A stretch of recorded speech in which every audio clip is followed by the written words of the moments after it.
Lecture du livre de la sagesse. Quel homme peut découvrir les intentions de Dieu? Qui peut comprendre les volontés du Seigneur? Les réflexions des mortels sont incertaines, et nos pensées instables. Car un corps périssable appesantit notre âme, et cette enveloppe d'argile alourdit notre esprit aux 1000 pensées. Nous avons peine à nous représenter ce qui est sur terre, et nous trouvons avec effort ce qui est à notre portée. Ce qui est dans les cieux, qui donc l'a découvert? Et qui aurait connu ta volonté, si tu n'avais pas donné la sagesse et envoyé d'en haut ton Esprit Saint? C'est ainsi que les sentiers des habitants de la terre sont devenus droits. C'est ainsi que les hommes ont appris ce qui te plaît, et, par la sagesse, ont été sauvés.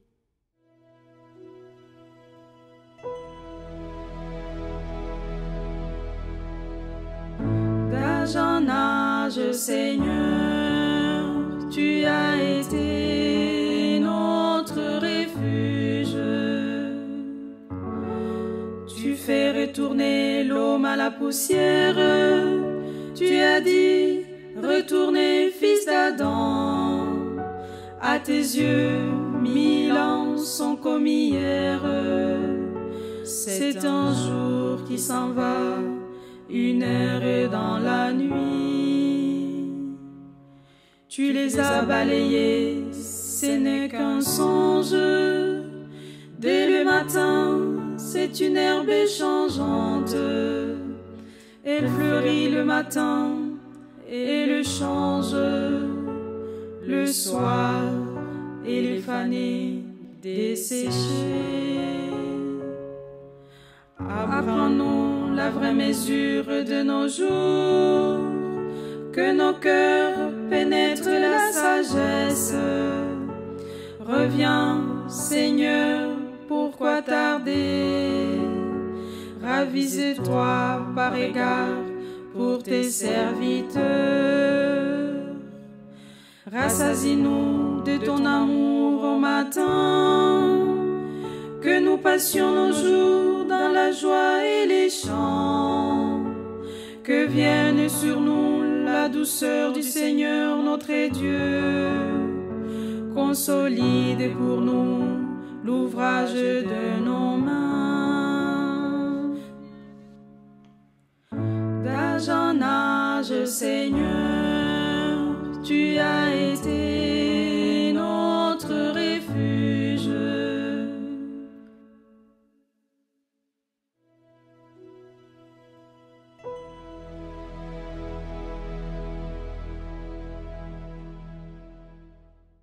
Lecture de la lettre de saint Paul apôtre à Philémon.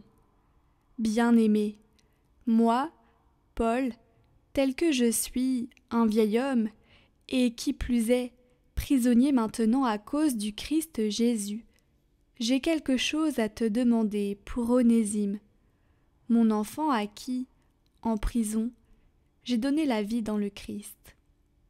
Je te le renvoie, lui qui est comme mon cœur. Je l'aurais volontiers gardé auprès de moi pour qu'il me rende des services en ton nom, à moi qui suis en prison à cause de l'Évangile. Mais je n'ai rien voulu faire sans ton accord, pour que tu accomplisses ce qui est bien, non par contrainte, mais volontiers. S'il a été éloigné de toi pendant quelque temps, c'est peut-être pour que tu le retrouves définitivement, non plus comme un esclave, mais mieux qu'un esclave, comme un frère bien-aimé. Il l'est vraiment pour moi. Combien plus le sera-t-il pour toi, aussi bien humainement que dans le Seigneur. Si donc tu estimes que je suis en communion avec toi, accueille-le comme si c'était moi.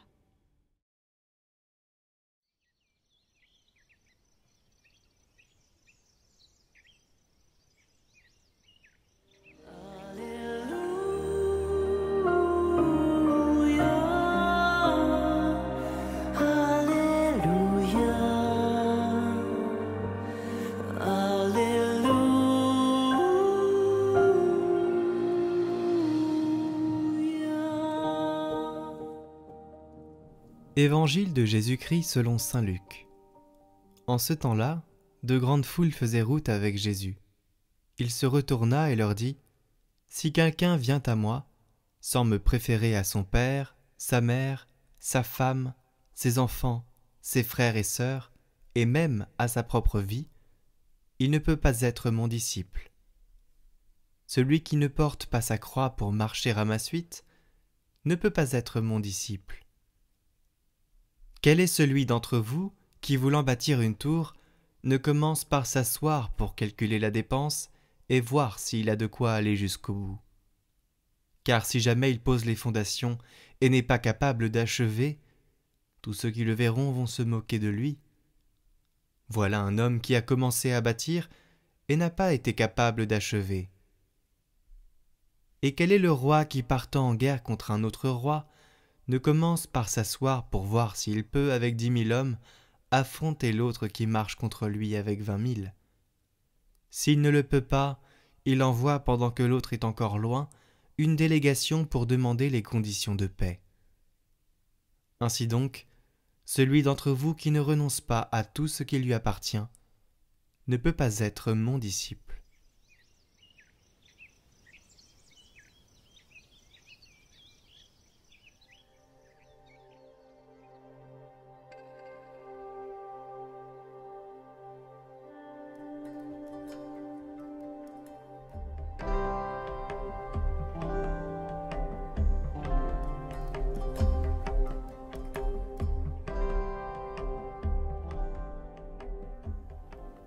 Celui qui ne porte pas sa croix pour marcher à ma suite ne peut pas être mon disciple.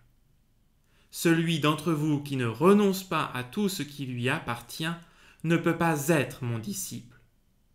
Chers amis, comment des chrétiens d'aujourd'hui, si insérés dans le siècle, tributaires des structures économiques et sociales, préoccupés de la sécurité de leur emploi, de l'avenir et de l'équilibre de leur famille, peuvent-ils accueillir une parole si radicale de Jésus?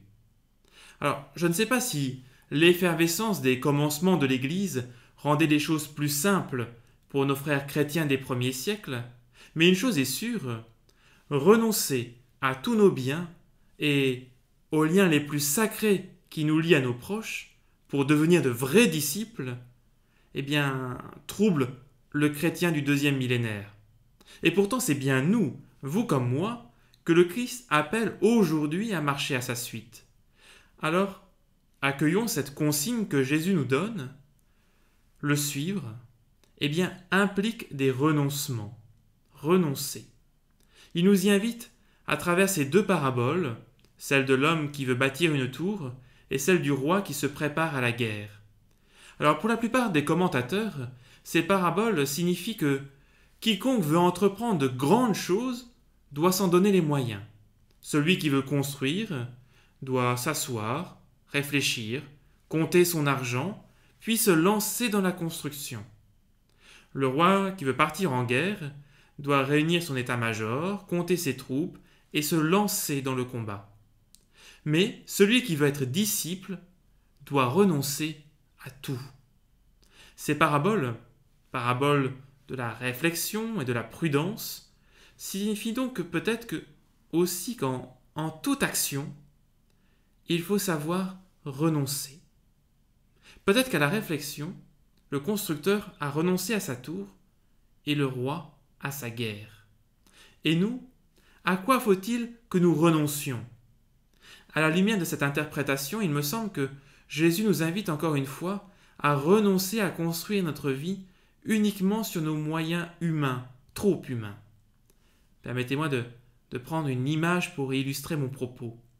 Il y a dans l'œuvre de Dino Buttazzi une nouvelle qui s'appelle « L'écroulement de la Baliverna ». La Baliverna, c'est une très vieille tour qui tient à la fois de la prison, de l'hôpital et de la forteresse.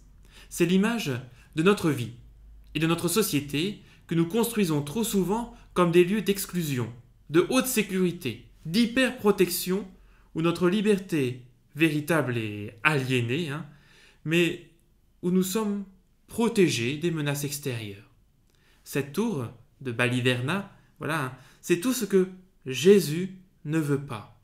Jésus nous invite à renoncer à bâtir nos vies comme des tours, de même qu'il nous invite à renoncer aux vains combats nés de notre imagination, que nous menons contre le monde qui ne va pas comme nous le voudrions, contre nous-mêmes et nos passions, contre nos voisins qui sont trop ceci ou pas assez cela. Autant de combats contre des moulins à vent que nous prenons pour de véritables enjeux spirituels. Jésus, voyez, nous invite à nous consacrer corps et âme à une seule œuvre, à un seul travail, à une seule construction. Il nous invite à mener un seul et unique combat qui n'est pas basé sur nos propres forces, nos propres armes, le combat de la croix, par lequel il attire à lui tous les hommes.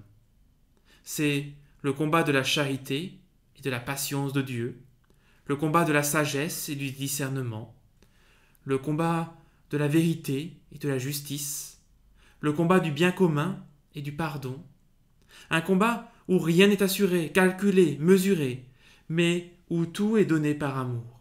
Alors, nous n'aimerons pas seulement nos amis, nos parents, nos riches voisins, mais aussi, comme disait l'Évangile le dimanche dernier, tous ceux qui ne sont pas de la fratrie, les pauvres, les estropiés, les boiteux, les aveugles. Voilà ce que signifie préférer le Christ à son père, à sa mère, à sa femme.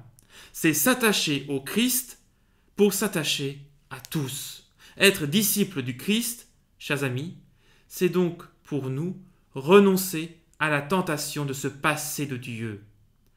Oui, chers amis, malgré le nombre des années qui s'additionnent sur nos gâteaux d'anniversaire, la vie sur cette terre restera toujours bien brève en comparaison de l'éternité.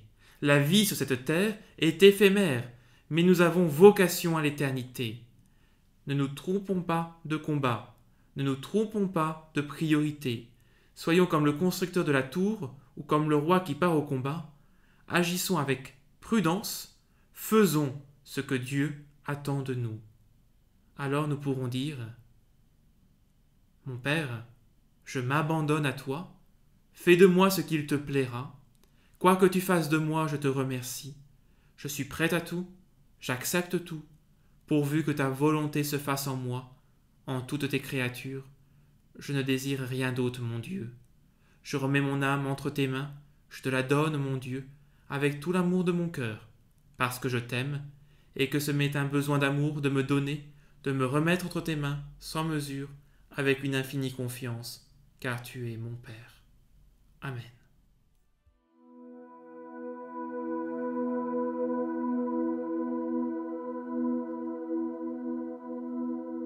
Bénissez le Seigneur, vous tous serviteurs du Seigneur,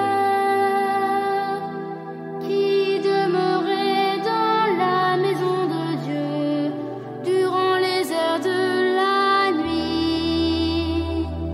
Bénissez le Seigneur, vous tous serviteurs du Seigneur, qui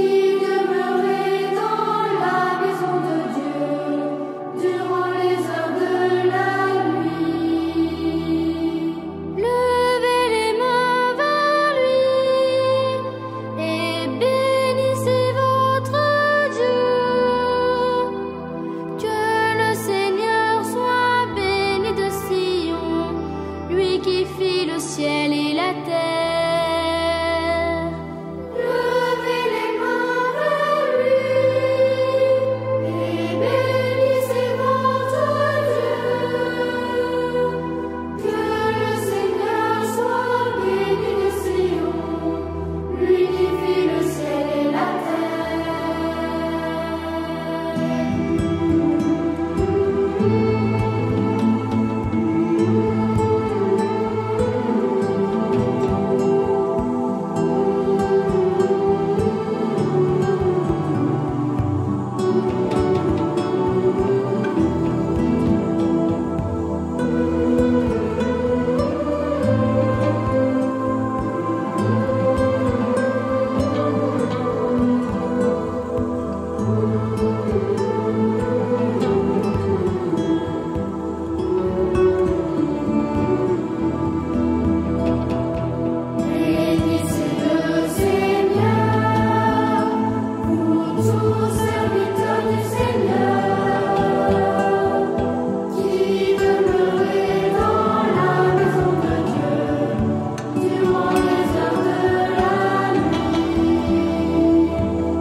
Vous souhaitez continuer à prier la neuvaine de rentrée? Vous l'avez commencée trop tard?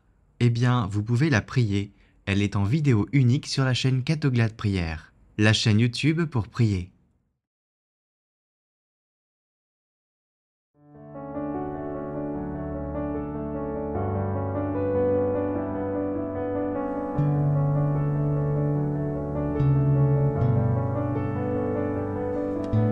Cette neuvaine est sur une vidéo unique à prier pendant 9 jours.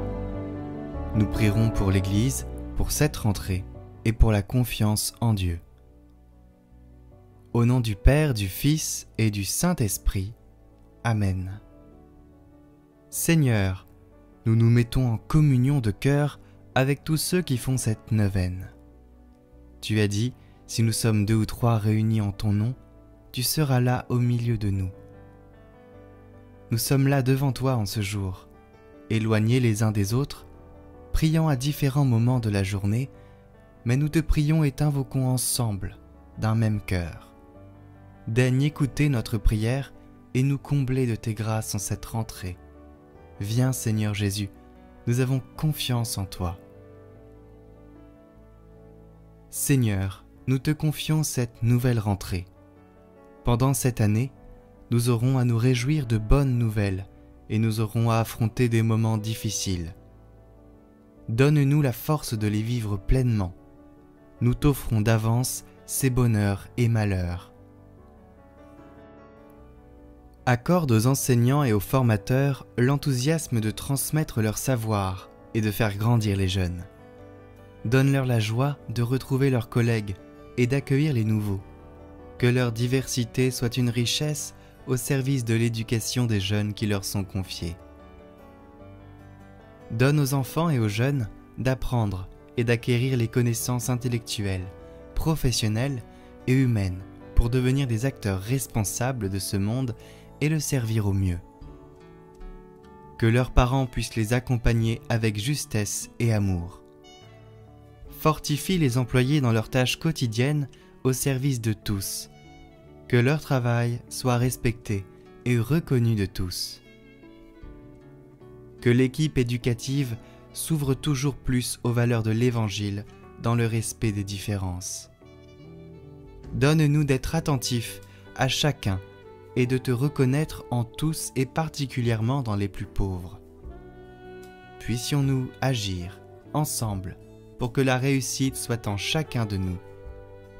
Rappelons-nous que tu nous combles de joie.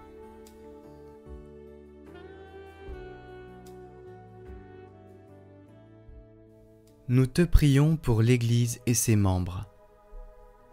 Ô bienheureux Joseph, nous recourons à vous dans notre tribulation. Et, après avoir imploré le secours de votre très sainte épouse, nous sollicitons aussi, en toute confiance, votre patronage. Au nom de l'affection qui vous unit à la Vierge Immaculée, Mère de Dieu, au nom de l'amour paternel dont vous avez entouré l'enfant Jésus, nous vous supplions de jeter un regard propice sur l'héritage acquis par Jésus-Christ au prix de son sang et de nous assister de votre puissance et de votre secours dans nos besoins. Ô gardien très vigilant de la Sainte Famille, protégez la famille privilégiée de Jésus-Christ. Père très aimant, préservez-nous de toute contagion, de la corruption et de l'erreur. Protecteur très puissant, soyez-nous secourables et assistez-nous du haut du ciel dans le combat que nous avons à soutenir contre la puissance des ténèbres. Et de même qu'autrefois, vous avez arraché l'enfant Jésus au péril de la mort, défendez aujourd'hui la Sainte Église de Dieu contre les embûches de l'ennemi et contre toute adversité. Et couvrez-nous de votre constante protection, afin que nous puissions, à votre exemple et par votre assistance, vivre saintement, mourir pieusement et obtenir l'éternelle félicité dans le ciel. Amen. Prière de confiance. Seigneur, tu as dit, il n'y a pas de petits soucis. Alors, je te confie ce qui me tracasse pour cette rentrée.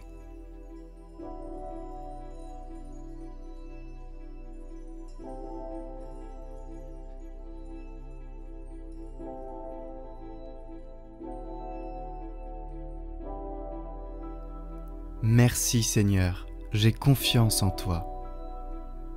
Seigneur notre Dieu, toi notre Père des cieux, tu n'es pas celui qui nous met en difficulté, tu n'es pas celui qui nous punit. Dieu, source d'amour, tu es patient avec nous. Tu comprends nos faux pas et tu nous donnes de quoi nous relever et repartir. Si les lois de ta création jalonnent notre parcours terrestre, c'est pour que la vie soit possible, pour que chacun trouve sa place et puisse exercer sa liberté. Dans les situations que nous vivons, il y a les bons et les mauvais côtés de notre condition humaine, avec ses grandeurs et ses limites. Ne nous laisse pas nous enfermer dans des horizons trop étroits. Apprends-nous à nous dépasser en nous appuyant sur ta parole. Seigneur, en toutes circonstances, tu n'es pas l'absent qui nous abandonne. Tu es présence discrète qui nous accompagne et qui nous encourage intérieurement. Rien n'est écrit d'avance et notre destinée est surtout le fruit de nos choix, même si tu es le maître du temps et que ta vérité finira toujours par être reconnue. C'est ainsi qu'éveillé par ta parole, tu nous appelles chaque jour à choisir la vie et à préférer les chemins de ton royaume, où seul l'amour a de l'importance et de la valeur. Ton appel guide nos pas vers le monde à venir. Avec cette espérance, la réalité du monde se découvre à nos yeux. Des événements, des visages deviennent autour de nous des signes, des appels à renaître, des invitations à devenir ce que tu attends de nous. Ta lumière vient éclairer toutes choses. Quel que soit notre chemin, revivre est possible à travers la confiance au Christ et à la disponibilité à son esprit. Que nos partages nous fortifient et nous rendent bienveillants et fraternels. Amen.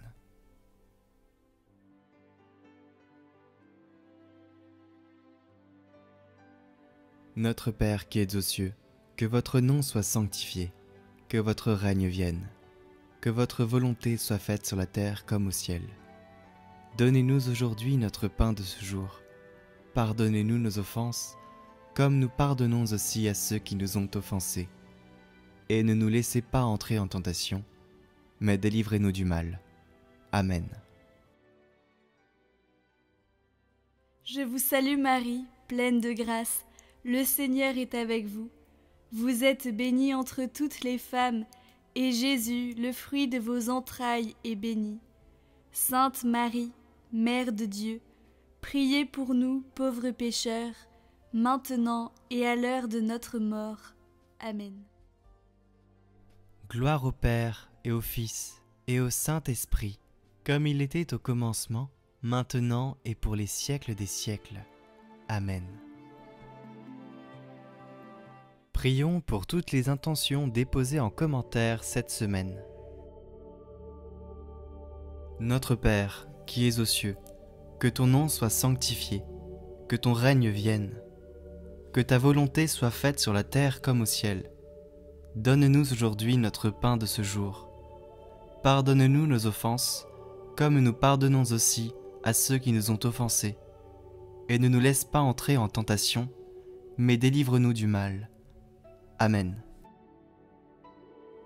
Je vous salue Marie, pleine de grâce, le Seigneur est avec vous. Vous êtes bénie entre toutes les femmes, et Jésus, le fruit de vos entrailles, est béni. Sainte Marie, Mère de Dieu, priez pour nous pauvres pécheurs, maintenant et à l'heure de notre mort. Amen.